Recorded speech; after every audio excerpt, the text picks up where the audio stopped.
You're watching Good Day Central Illinois on WYZZ.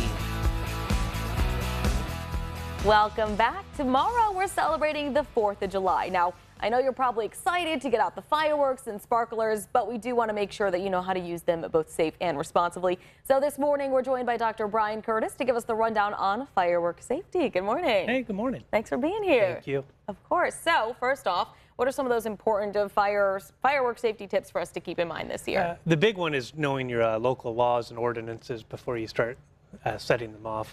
The big one is just basic safety, eye protection. Don't light them in your hands. Water, fire extinguishers around you.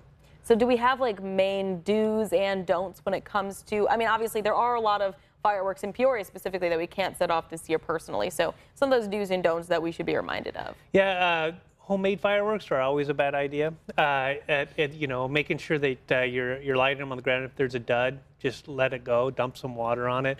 And the other one is having proper fireworks for the proper situation. And so if you find a shell, like a mortar shell, it's probably not something you're going to just throw in a tube somewhere and have it blow up. So that just kind of some common sense. Yes. But sometimes that's short supply. So.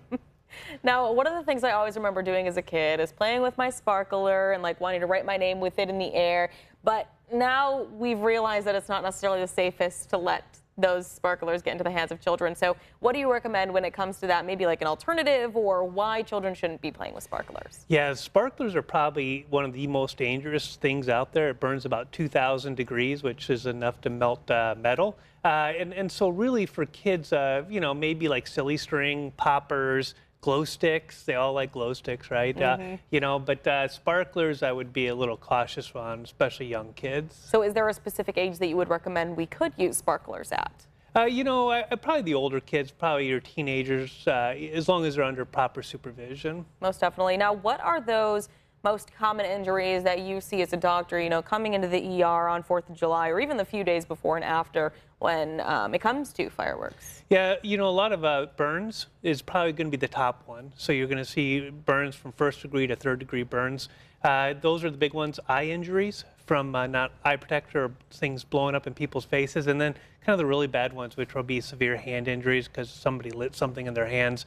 And have loss of fingers possibly in their hands. So those are the big ones. We've unfortunately heard too many of those cases, and we've talked about them here on the news every day the past few days, so definitely be aware of that.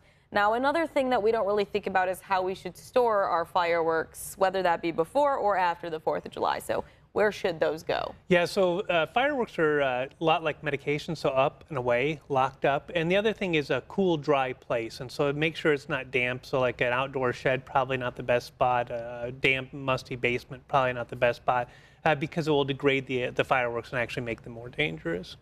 All right, well, good things to keep in mind for sure. Now, Yes. lastly, I have to ask, what are you doing for 4th of July? 25th wedding anniversary today. So Congratulations. We'll be celebrating again fireworks. That's amazing. Yes. Oh my gosh. Well, it's going to be a fun time for sure. You also get to celebrate with fireworks. I mean, with me, who couldn't not have fun, right? Exactly. That is so true. If you guys got to spend every week with this guy, you'd understand. Yeah. All right. Well, Dr. Curtis, thank you so much for being here this morning. Of course. And we'll make sure to share all of these details up on our website. That is ciproud.com.